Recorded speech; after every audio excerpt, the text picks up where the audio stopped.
I took dinner to my wife's office. She wasn't alone. The message came at 8:46 p.m. "I'll be working late tonight. Don't wait for me." Short, abrupt, too clean. It didn't feel like her.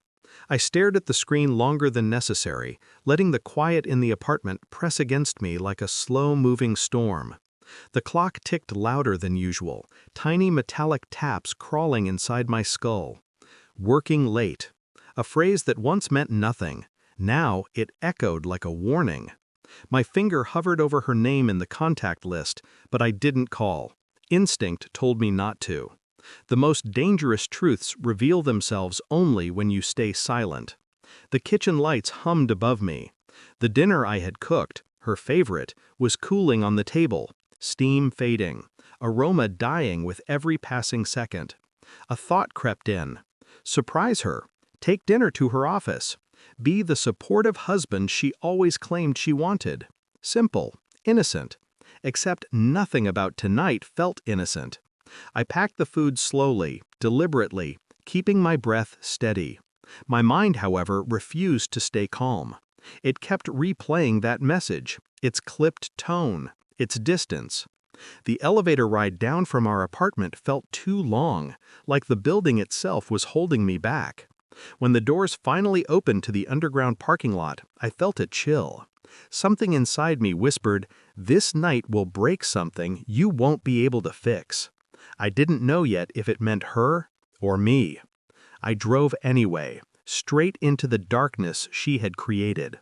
Her office building loomed ahead, glass, steel, and ambition stitched together under harsh white lights. A place she adored more than our home. I parked near the back entrance where employees rarely used. Fewer eyes, fewer explanations. I carried the dinner bag like an offering, or a weapon. I wasn't sure which. Inside, the security guard, a quiet older man who always smiled at me, hesitated before nodding. "You're here late," he said. "So is my wife." He looked away too quickly, a red flag disguised as courtesy. I took the elevator to the 7th floor. The doors opened into dim hallways, lights set to energy-saving mode. Only her department's section glowed bright at the end of the corridor. I walked toward it, listening. A laugh drifted through the silence. Not hers, a man's. Low, comfortable, familiar. My heartbeat slowed to a cold, rhythmic echo. Not fast, not panicked, slow, like something inside me was resetting itself. I moved closer. Her office door was slightly open. Inside, she sat on the couch, not her desk, leaning forward, hair falling over her face, smiling in a way she hadn't smiled at me for months. She held a glass of wine. There was another on the table, half empty, and someone sat beside her, her boss, his hand resting dangerously close to her knee. I didn't breathe, didn't blink. I simply watched. Her laugh was light, unburdened, the kind of laugh she used to save for me when we were new, when she still looked at me like I was enough. But now, she didn't look like a woman working late. She looked like a woman hiding something she thought I'd never see. A tiny part of me whispered, "Maybe it's innocent, maybe you're imagining the worst." But the larger part, the quieter, smarter part, knew better. People don't drink wine with their boss at 10 p.m. People don't close office blinds unless they're hiding warmth in the dark. She wasn't alone. And the dinner in my hand suddenly felt like a joke. I stepped back, letting the shadows swallow me whole. The betrayal didn't explode. It seeped into me slowly, soaking deep, turning warm blood into ice. I didn't confront them, not then. Silent truth is heavier than spoken accusation, and I wanted her lies to drown her slowly. I turned away from her office and walked down the hallway until the laughter faded. I stood near the emergency exit door and breathed through the cold realization. My wife was cheating. Not rumored, not suspected, confirmed. But shock didn't consume me. Denial didn't come either. What arrived instead was calculation. Quiet, precise. I placed the dinner bag on a windowsill and pulled out my phone. I needed evidence, not anger. Proof, not guessing. Something undeniable. I returned to the doorway and snapped a photo. The angle caught everything: the wine glasses, their proximity, her smile reserved for another man. Then I slipped away silently. But one picture wasn't enough. Betrayers are slippery. They twist truths until you doubt your own mind. I needed airtight certainty. Over the next days, my investigation began. Slow and quiet. Phone records, location histories, bank statements. Nothing dramatic, nothing she'd detect. Patterns emerged. Late nights that didn't match her work schedule. Transactions at the same wine bar her boss frequented. Deleted messages. Too many. My calmness frightened even me. I wasn't breaking, I was sharpening. I watched her in the mornings, how she avoided eye contact, how her hugs became lighter, how her phone never left her hand anymore. She kissed me on the cheek, but the warmth never touched her eyes. She was slipping away into someone else's world, and she thought I didn't notice. The final confirmation came unexpectedly. She left her laptop open one evening, screen still unlocked, a document minimized but not closed. I opened it. A calendar event, dinner with R, 8:30 p.m., R, her boss. Dinner. Not working, not team meeting, dinner, just the two of them. I didn't rage, I didn't tear the laptop apart. Instead, I copied everything: screenshots, dates, attachments, the trail she thought she could hide. I was no longer her husband searching for truth. I had become a quiet architect of her downfall. The truth arrived in a sealed white envelope, the results of a private investigator I hired anonymously. He worked fast, efficient, discreet. Inside were photographs, time-stamped logs, witness summaries. My wife wasn't just having pleasant late-night talks. She was in a full-blown emotional affair, possibly more. They met regularly after office hours. They shared dinners.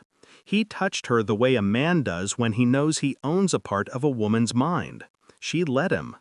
Every detail cut clean, precise, like a scalpel designed to strip illusions. That night, I went home early, cooked dinner again, set the table as if nothing had changed. When she entered, she smiled, thin, tired, guilty. "Rough day," she said. I nodded. We ate in silence. Halfway through, I stood up and placed the envelope beside her plate. "What's that?" she asked. "A report," I said. "Read it." She opened it casually at first. Then her hands started to tremble. Her eyes widened, scanning photo after photo. Her and her boss stepping out of a restaurant, his hand on her back, her leaning into him. Her smiling in a way she hadn't smiled at me in months. The more she saw, the more her face collapsed. I can explain," she whispered. I stayed still, calm, cold. "You don't need to," I said. "I already know." She broke, completely. Head in her hands, body shaking, tears dripping onto the table. But I felt nothing, absolutely nothing. Empathy had been burned out of me the night I watched her laugh in that office. She reached for my hand, desperate, pathetic. "Please, please listen. It wasn't what it looks like. I didn't mean—" I cut her off with a quiet voice that felt like a blade. "You meant every part of it." She froze. I slid my phone across the table. On the screen was the photo I took that night. Her on the couch with him, wine in hand, his body angled toward hers. Her breath caught. "You were there?" she whispered. I saw everything. That was the moment she shattered. Her eyes filled with horror, not because she cheated, but because she realized I had known, silently, patiently, letting her sink deeper into her lies. She begged, she promised, she swore. I didn't respond. Instead, I opened my laptop and showed her something she didn't expect. An email draft, addressed to HR. Subject, Formal complaint, inappropriate conduct between supervisor and employee. Her face drained of color. I haven't sent it, I said. Not yet. This wasn't a threat. It was her punishment. Calm, exacting, merciless. She fell to her knees beside my chair, clutching my leg like a drowning person reaching for the last floating piece of wood. "Don't do this. Please, don't ruin me." I leaned back, studying her the way one studies a stranger. "You ruined yourself," I said. Her sobs filled the silence. I stood, grabbed my coat, and walked toward the door. She crawled after me, grabbing my sleeve. "Where are you going?" she choked. "Away," I said. "Someplace you can't follow." I didn't look back as she collapsed onto the floor. Revenge didn't feel fiery. It felt clean, and quiet, and final. I booked a hotel that night, a simple room, bare walls, nothing personal. Silence tasted better than home. She called me 15 times, then 10 more. Messages filled with apologies, panic, promises she would never be able to keep. I read none of them. The next morning, I packed my essentials, removed my key from the ring, and left it on the kitchen counter before walking out for good. She tried to block the doorway.